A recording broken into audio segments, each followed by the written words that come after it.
안녕하세요. 노인의 지혜입니다.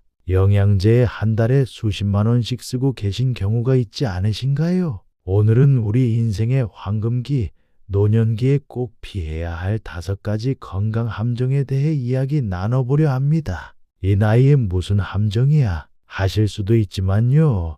사실 이 시기가 오히려 더 위험할 수 있습니다. 경험이 쌓일수록 오히려 판단력이 흐려질 수 있거든요. 특히 건강과 관련된 선택에서 말이죠. 첫 번째 함정, 만병통치 영양제의 달콤한 유혹. 내 노화에 도움이 된다는 영양제. 노력 없이 돈만 내시면 관절 건강을 좋게 만들어 드립니다. 이런 광고 문구들 정말 많이 들어보셨죠? TV를 틀면 나오고, 인터넷을 열면 나오고, 심지어 지인들도 추천해 주시고요. 하지만 이것이 바로 첫 번째 함정입니다. 정말 안타까운 현실인데요. 정작 의학적으로 꼭 필요한 혈압약, 당뇨약, 고지혈증약은 평생 먹기 싫다고 하시면서요. 영양제에는 기꺼이 큰돈을 쓰시는 분들이 너무 많습니다. 현재 세계적인 의학 저널인 란셋에서 발표한 치매 예방 연구를 보면요. 치매를 예방할 수 있는 가장 확실한 방법이 바로 혈압, 당뇨, 고지혈증 관리라고 나와 있어요. 이 3가지 만성질환을 조기에 진단하고 최대한 빨리 치료하면요. 혈관 건강이 유지되니까 결국 인지기능 저하도 예방이 됩니다. 하지만 많은 분들이 이런 검증된 치료는 거부하시면서요. 평생 약 먹기 싫어. 콜레스테롤 약 먹으면 몸에 안 좋다더라. 이런 괴담들을 믿으면서 도망 다니십니다. 그런데 정작 근거도 불분명한 비싼 영양제에는 솔깃해 하시죠. 심리학자들은 이것을 확증 편향이라고 부릅니다. 자신이 믿고 싶은 정보만 선택적으로 받아들이는 경향이지요. 마케팅 업체들이 바로 이 심리를 정교하게 파고듭니다. 어떻게 파고드냐면요. 첫째, 하얀 가운을 입은 의사가 나와서 홈쇼핑에서 설명합니다. 전문가의 권위를 빌려서 신뢰감을 주는 거죠. 둘째, 가격을 적당히 비싸게 책정합니다. 가짜약 효과라는 게 있거든요. 효과가 없다는 걸 알면서도 비싼 약이라고 들으면 실제로 효과가 높게 나타나는 경향이 있어요. 셋째, 개인의 성공 사례를 집중적으로 홍보합니다. 어떤 분이 이 영양제를 드시고 나서 완전히 좋아졌다더라. 이런 식으로요. 하지만 이건 대규모 인구 집단에서 통계적으로 유의미한 효과가 있는지와는 완전히 다른 이야기입니다. 수많은 사람 중에서 우연히 좋아진 한두 사람의 이야기를 가지고 마치 모든 사람에게 효과가 있는 것처럼 포장하는 거거든요. 넷째, 주변에서 좋다더라 하는 입소문을 퍼뜨립니다. 거기에 주변 지인들까지 가세하면 신뢰하게 되는 경우가 많아요. 하지만 생각해 보세요. 정말로 그 영양제가 효과가 있다면 왜 병원에서 처방하지 않을까요? 의사들이 모르거나 숨기고 있어서 그런 걸까요? 절대 그렇지 않습니다. 의학적으로 효과가 검증되지 않았기 때문입니다. 두 번째 함정, 증상만 가리는 대증치료의 무한늪. 허리가 아프면 진통제, 잠이 안 오면 수면제, 소변이 자주 마려우면 방광약. 이런 식으로 증상 하나하나를 약으로 해결하려고 하시는 분들이 정말 많아요. 하지만 근본적인 해결책은 외면하십니다. 예를 들어 허리 통증의 경우를 생각해 보세요. 진짜 필요한 것은 코어 운동, 올바른 자세, 전반적인 생활습관 개선입니다. 하지만 이런 노력은 하기 싫어하시면서 당장 아픈 걸 없애달라고만 하십니다. 선생님, 운동은 힘들고 시간도 없어요. 그냥 약으로 해결할 수 없나요? 마사지 받으면 좀 나아지던데 물리치료나 주사치료로 해결되지 않을까요? 이런 식으로 말씀하시는 분들이 대부분입니다. 하지만 이렇게 하나하나 증상을 약으로 덮다 보면 어떻게 될까요? 약이 무한정 늘어납니다. 진통제, 수면제, 방광약, 소화제, 혈압약, 당뇨약. 이렇게 약이 늘어나다 보면 약물 간의 상호작용 문제도 생기고요. 특히 진통제, 수면제, 방광약 같은 증상 치료약들이 쌓이면 오히려 인지기능이 떨어지고 근육도 빠질 수 있어요. 이런 대증치료를 받기 위해서 정말 다양한 전문가를 전전하시면서 닥터 쇼핑을 하시는 분들이 굉장히 많습니다. 내과 가서 혈압약 받고, 정형외과 가서 진통제 받고, 비뇨기과 가서 방광약 받고, 신경과 가서 수면제 받고, 이렇게 되면 어느 의사도 환자분이 전체적으로 어떤 약을 드시고 있는지 파악하기 어려워집니다. 실제로 우리나라 사람들의 병원 방문 횟수가 OECD 평균의 거의 3배나 됩니다. 복용하는 약의 개수도 선진국에 비해 훨씬 많고요. 나이가 들면 들수록 이런 현상이 더 심해집니다. 하지만 근본적인 문제는 해결되지 않은 채 증상만 가리고 있는 거예요. 마치 집에 불이 났는데 연기만 치우고 있는 것과 같습니다. 세 번째 함정, 운동 없는 건강 관리의 착각. 운동은 젊은 사람이나 하는 거 아니야? 이 나이에 운동하다가 다치면 어떻게 해? 이런 생각을 가지고 계신 분들이 정말 많아요. 하지만 이것이야말로 가장 위험한 함정입니다. 내 건강을 위해 정말 효과적인 방법이 3가지 있어요.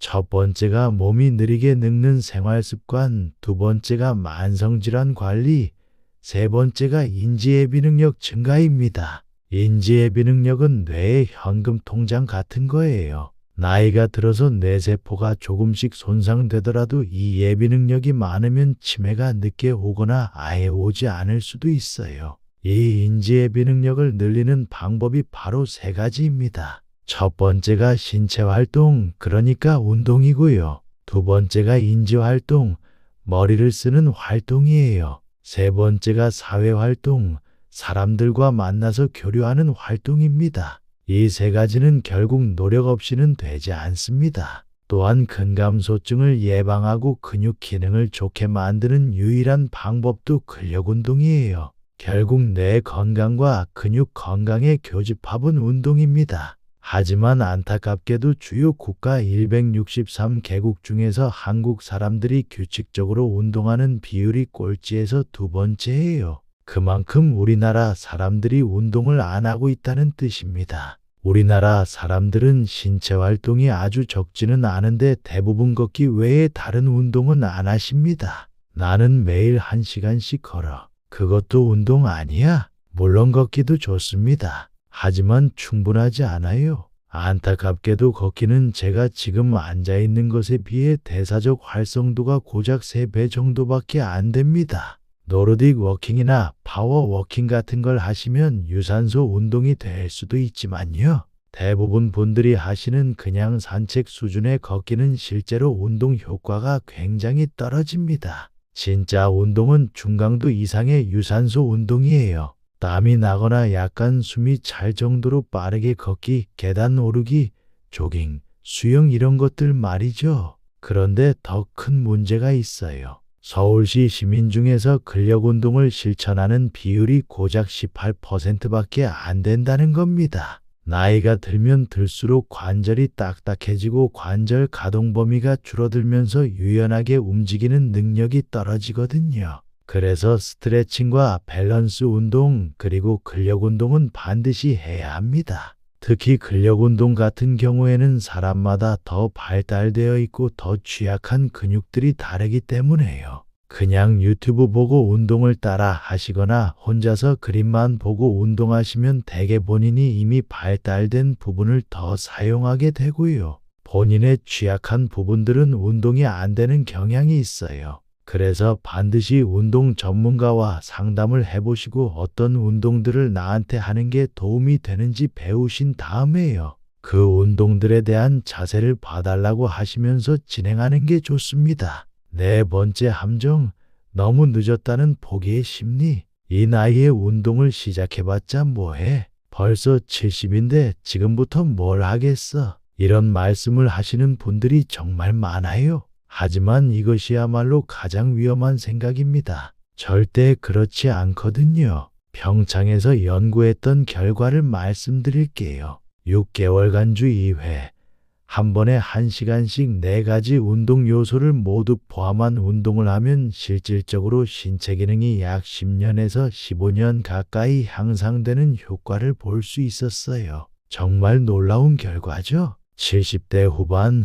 80대 초반이라도 실천 의지가 있으시고 잘 구조화된 운동 프로그램을 실천하시면 상당수 분들께서 정말 큰 폭의 신체 기능 개선을 보실 수 있어요. 운동은 4가지 요소로 구성되어야 합니다. 유산소 운동, 근력 운동, 스트레칭, 밸런스 운동이에요. 이 4가지를 동시에 포트폴리오로 만들어서 평생 동안 유지하는 게 굉장히 중요합니다. 모든 운동은 한 가지 요소만 가지고 있는 게 아니에요. 예를 들어 달리기를 한다고 하면 유산소 운동이지만 달리기를 하게 되면 당연히 다리 근육, 코어 근육, 숨쉬는 근육, 심지어 상체 근육까지 근력 운동 효과가 조금은 나오게 됩니다. 특히 여성분들은 폐경기 후에 의무적으로 하셔야 할 운동이 있어요. 브릿지 운동이라고 하는 누워서 엉덩이 들기 운동입니다. 이 운동을 하게 되면 골반저 근육이 발달하게 되고 케겔 운동의 효과도 있게 되겠고요. 전반적인 코어도 자극되고 둥근 자극도 됩니다. 이런 운동을 많이 하시게 되면 걷는 자세도 좋아지게 될 수 있고 전반적인 변비, 소변 문제, 코어 근육 부족과 노화에 의한 호르몬 문제로 발생하는 여러 가지 불편감을 상당 부분 예방할 수 있게 됩니다. 결국 코어 운동이 가장 중심이 된다고 보시면 돼요. 제가 좋아하는 운동으로는 플랭크도 있고 풀업이라고 해서 턱걸이도 굉장히 좋아하고 런지도 굉장히 좋고 올바른 자세로 하면 스쿼트도 굉장히 좋은 효과가 있습니다. 특히 스쿼트는 굉장히 재미있는 특성이 있어요. 스쿼트를 젊은 시기부터 습관처럼 바른 자세로 해주게 되면 결국 무릎 주위의 근육이 강화가 되기 때문에요. 내가 많이 걷고 계단 오르고 계단 내려가고 이런 무릎을 사용하는 동작을 오랫동안 하더라도 사실 무릎 주위 근육이 스트레스를 받아주기 때문에 무릎이 상할 가능성이 떨어집니다. 실제로 요즘 황토길에서 걷기 운동하시는 분들을 많이 볼 수 있죠. 안타깝게도 무릎 주변의 근육을 강화하지 않고 관리를 안 한 상태로 노년이 되면서 점차 굳은 자세로 무릎에 스트레스를 주면서 정말 걷기만 하시게 되면 굉장히 빠르게 무릎의 연골이 손상될 수 있어요. 즉, 무릎 주변의 근육이 약한 상태에서 무릎의 연골이 안 좋아 버리게 되면 이때부터는 스쿼트를 통해서 무릎 주변 근육을 강화하는 것조차도 내 무릎에는 부담이 될 수 있습니다. 그래서 질환이 발생한 다음에 정형외과나 재활의학과 선생님들을 만나시게 되면 죄송하지만 지금부터는 근력 운동을 조심하셔야 됩니다. 계단도 내려오시면 안 되고 스쿼트도 하시면 안 되겠습니다. 이렇게 말씀을 듣게 되는 거예요. 그러니까 예방을 하는 운동과 질환이 생긴 다음에 할 수 있는 운동에는 차이가 생길 수 있겠고요. 다양한 근골격계 질환이 생기는 것을 예방해서 평생 동안 비교적 아프지 않은 근골격 시스템을 만드시기 위해서는 다면적인 운동을 계속해서 습관화하시는 게 굉장히 중요하다는 것이죠. 하지만 너무 늦기 전에 보통 75세 이상에서는 새로운 운동을 학습하는 능력이 많이 떨어지기 때문에요. 60대까지 또는 70대 초반까지는 4가지 운동 요소에 대해서 전문가에게 교육을 받으시고 실천해서 이런 것들이 나한테 습관으로 몸에 배게 만드는 작업이 굉장히 중요합니다. 진료를 하면서 항상 느끼는 게 걷기만 하시면 100세까지 걷기는 어렵다는 거예요. 걷지도 않으면 금세 침상으로 가실 수 있지만 100세까지 걷는 몸을 만들기 위해서는 4가지 운동 요소를 반드시 실천해 주셔야 됩니다. 5번째 함정, 죽음과 노화에 대한 거부감. 우리나라 분들이 잘 늙는 모습이 어떤 건지에 대해서 충분히 경험해 보지 못한 것 같다는 느낌을 많이 받아요. 첫 번째로 죽음에 대해서 굉장히 터부시하고 거부하는 생각이 만연해 있고요. 아직까지도 진료실에서 결국 경과가 나빠져서 돌아가시는 과정이다. 이런 것들을 설명드리면 화내시는 분들이 굉장히 많이 있습니다. 어쩔 수 없는 과정이고 이걸 피하기가 어렵다.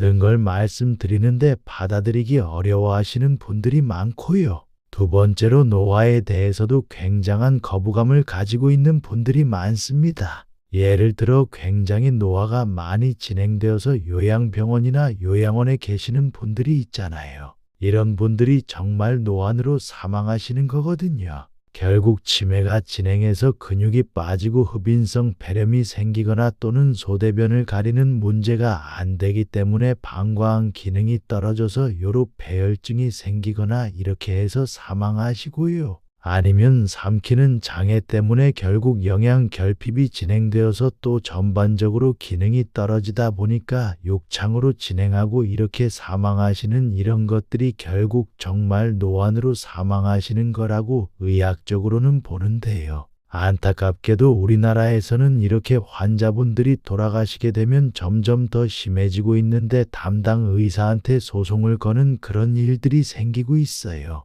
그래서 결국 사람에게서 생기는 모든 병을 다 의학적인 방법으로 치료해야 된다는 관점들이 많고요. 하지만 생각해 보세요. 질병의 끝에는 노화가 있고 노화 뒤에는 돌봄 요구와 사망이 있습니다. 그래서 노인의학에서는 이미 장기요양 등급 1등급, 2등급 나와서 요양원 가시거나 요양병원 가시는 것을 사실 사망과 거의 비슷한 관점에서 결과라고 평가하고 있고요. 실제 연구에서도 거의 비슷한, 그러니까 완전히 누워 계시는 상태가 되시는 것을 사망과 비슷한 결과로 이미 전 세계적인 노인의학 연구에서는 인식하고 분석하게 되는데요. 워낙 우리나라가 의료가 분절화되어 있고 전문화되어 있다 보니까 거기다가 죽음에 대한 터부가 강하고 이런 노화 과정에 대한 이해가 없다 보니까 우리나라에서는 법적 분쟁의 여지가 되는 굉장히 희한한 상황이 벌어지고 있다고 볼 수 있어요.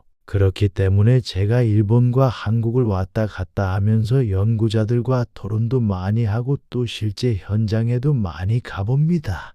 그러다 보면 느끼는 게 일본에서는 항노화가 아니라 향노화라는 이야기를 많이 해요. 그래서 마지막 30년, 그러니까 70세부터 100세가 될 때까지를 어떻게 조금 더 나를 완성하는 시기, 충만한 즐거움을 얻을 수 있는 시기, 내가 향유할 수 있는 시기로 만드느냐, 이런 것들에 대해서 고민을 많이 하시거든요. 아직까지 우리나라는 이런 면에서는 굉장히 후진적이라는 생각이 들어요. 노화는 나의 마이너스 통장 같은 게 아니에요. 젊어서부터 꾸준히 점진적으로 내가 만들어 가야 하는 포트폴리오 같은 거예요. 어떻게 먹고 어떤 생각을 하고, 예를 들어서 슈퍼에이저라고 해서 80대에도 30, 40대보다 더 건강하시고 또 신체 기능이나 인지 기능이 좋은 분들이 있어요. 이런 분들은 노년을 별도의 시기로 보지 않고 정말 긍정적인 마음으로 생각하시는 분들이 많은데요.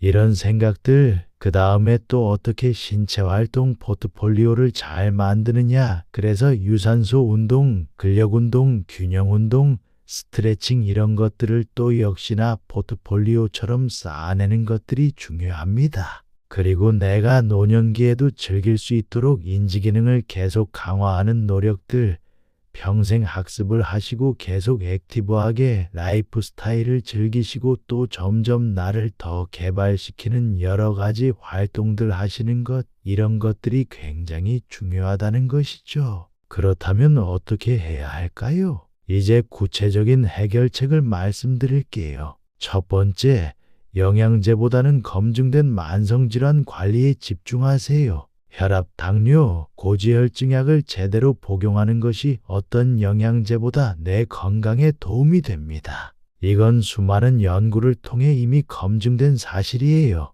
평생 약을 먹어야 하나요? 라고 물으시는 분들이 많은데요. 네, 맞습니다. 평생 드셔야 해요. 하지만 그 덕분에 심근경색, 뇌졸중, 치매를 예방할 수 있다면 충분히 가치 있는 투자 아닐까요? 두 번째, 증상을 가리는 약보다는 근본적인 생활습관 개선에 투자하세요. 당장은 힘들어도 장기적으로 훨씬 효과적입니다. 허리가 아프다고 진통제만 드시지 마시고 코어 운동을 배워 보세요. 잠이 안 온다고 수면제만 드시지 마시고 수면 위생을 개선해 보세요. 규칙적인 기상시간, 침실 환경 개선, 저녁 늦은 시간 카페인 섭취 금지, 적당한 운동 등이 수면제보다 훨씬 건강한 해결책입니다. 소변이 자주 마렵다고 방광약만 드시지 마시고 골반적인 운동, 수분 섭취 조절, 방광 훈련 등을 시도해 보세요. 세 번째, 영양제 살 돈으로 운동을 배우세요. 개인 운동지도는 비싸지만 한 달에 영양제에 쓰는 몇십만 원을 생각해보면 충분히 투자할 만한 가치가 있어요. 보건소나 국민체력백 같은 국가 프로그램도 알아보시고요. 지역사회 복지관에서도 노인 대상 운동 프로그램들을 많이 운영하고 있습니다. 비용도 저렴하고 같은 또래 분들과 함께 할 수 있어서 더욱 좋아요. 헬스장에 등록하시는 것도 좋지만 반드시 전문가의 도움을 받아서 나에게 맞는 운동을 배우시는 게 중요합니다. 특히 처음 시작하실 때는 혼자 하시지 마시고 꼭 전문가와 상담하세요. 잘못된 자세로 운동하시면 오히려 다칠 수 있거든요. 네 번째, 75세 이전의 운동 습관을 만드세요. 그 이후에는 새로운 운동을 학습하는 능력이 많이 떨어지거든요. 하지만 이미 75세가 넘으셨다고 포기하지는 마세요. 비록 새로운 것을 배우기는 어렵지만 간단한 운동부터 시작하시면 됩니다. 의자에 앉았다 일어서기, 벽 짚고 팔굽혀펴기, 제자리 걸음, 간단한 스트레칭 등부터 시작해서 점차 늘려가시면 돼요. 무엇보다 중요한 건 꾸준함입니다. 다섯 번째, 노화와 죽음을 자연스러운 과정으로 받아들이세요. 거부하고 도망가려고 하지 말고 어떻게 하면 더 의미 있고 행복한 노년을 만들 수 있을지 고민해 보세요. 노년기는 인생의 끝이 아니라 새로운 시작이 될 수 있어요. 그동안 바쁘게 살면서 하지 못했던 것들을 할 수 있는 기회의 시간이기도 하거든요. 새로운 취미를 배우고 평생 학습을 통해 지식을 쌓고 젊은 세대에게 지혜를 전수하고 봉사활동을 통해 사회에 기여하는 등 정말 많은 일들을 할 수 있어요. 실천 가능한 구체적인 방법들. 이제 좀 더 구체적이고 실천 가능한 방법들을 알려드릴게요. 운동 관련해서는요. 매주 최소한 150분의 중강도 유산소 운동을 하세요. 이걸 일주일로 나누면 하루 약 20분 정도예요. 빠르게 걷기, 자전거 타기, 수영, 계단 오르기 등이 좋습니다. 근력 운동은 주 2회 이상 주요 근육군을 모두 포함해서 하세요. 팔, 다리, 가슴 등, 복부, 어깨 등 전신을 골고루 운동하는 게 중요해요. 스트레칭은 매일 10분 정도씩 관절 가동 범위를 늘리고 유연성을 기르는 데 집중하세요. 밸런스 운동은 일주일에 3회 정도, 넘어지는 것을 예방하기 위해 꼭 필요합니다. 영양 관련해서는요. 단백질 섭취에 신경 쓰세요. 나이가 들면 근육을 만들고 유지하는 데 더 많은 단백질이 필요해요. 체중 1kg당 2에서 6g 정도의 단백질을 드시는 게 좋습니다. 70kg 체중이라면 하루에 84g에서 112g의 단백질이 필요하다는 뜻이에요. 고기, 생선, 계란, 콩류, 유제품 등을 골고루 드세요. 비타민 D와 칼슘도 중요해요. 뼈 건강을 위해 꼭 필요하거든요. 하지만 영양제로 드시기보다는 음식으로 드시는 게 좋습니다. 멸치, 우유, 치즈, 두부, 브로콜리 등의 칼슘이 많이 들어있고요. 비타민 D는 햇빛을 쬐는 것이 가장 좋은 방법이에요. 하루 15분 정도 햇빛을 쬐시면 충분합니다. 수면 관리도 중요해요. 하루 7시간에서 8시간 정도 주무시는 게 좋습니다. 너무 많이 주무셔도 오히려 건강에 안 좋아요. 규칙적인 수면 패턴을 유지하세요. 매일 같은 시간에 주무시고 같은 시간에 일어나는 게 좋습니다. 침실은 시원하고 어둡고 조용하게 만드세요. 잠자리에서 스마트폰이나 TV 보시는 건 피하시고요. 스트레스 관리도 중요합니다. 만성적인 스트레스는 면역력을 떨어뜨리고 인지기능도 저하시켜요. 명상, 요가, 깊은 호흡, 산책 등이 스트레스 해소에 도움이 됩니다. 무엇보다 가족, 친구들과의 관계를 잘 유지하세요. 사회적 고립은 치매 위험을 높인다는 연구 결과가 많이 나와 있어요. 정기적인 건강검진도 빠뜨리지 마세요. 1년에 한 번은 종합검진을 받으시고요. 고혈압, 당뇨, 고지혈증, 골다공증 등의 검사를 정기적으로 받으세요. 조기에 발견해서 치료하는 것이 가장 중요합니다. 마지막으로 평생 학습의 중요성. 뇌는 사용할수록 좋아집니다. 새로운 것을 배우고 책을 읽고 퍼즐을 풀고 악기를 배우는 등의 활동들이 인지기능 유지에 도움이 돼요. 이 나이에 뭘 새로 배워? 라고 생각하지 마시고 도전해 보세요. 나이는 숫자일 뿐입니다. 실제로 80대, 90대에 새로운 언어를 배우거나 악기를 배우시는 분들도 많이 계세요. 그런 분들을 보면 정말 젊고 활기차 보여요. 진료실에서의 경험담. 제가 진료를 하면서 정말 감동적인 경험들을 많이 했어요. 80대 후반에 처음 운동을 시작하신 할머니가 계셨는데요. 처음엔 의자에서 일어나는 것도 힘들어 하셨어요. 하지만 6개월 후에는 스쿼트를 10개씩 하실 수 있게 되었고요. 1년 후에는 계단을 혼자 오르내리실 수 있게 되었어요. 그분이 저한테 하신 말씀이 지금도 기억에 남아요. 선생님, 저는 죽을 때까지 제 발로 걸어 다니고 싶어요. 그래서 운동해요. 정말 감동적이었습니다. 또 다른 할아버지는 70대에 치매 초기 진단을 받으셨어요. 가족분들이 모두 걱정하셨죠. 하지만 그분은 포기하지 않으시고 운동도 꾸준히 하시고 새로운 취미도 배우시고 사람들과의 만남도 계속 유지하셨어요. 5년이 지난 지금도 일상생활을 혼자 하실 수 있어요. 물론 완전히 치매가 없어진 건 아니지만 진행 속도가 현저히 느려졌어요. 이런 분들을 볼 때마다 정말 운동과 생활습관 관리의 힘을 느끼게 됩니다.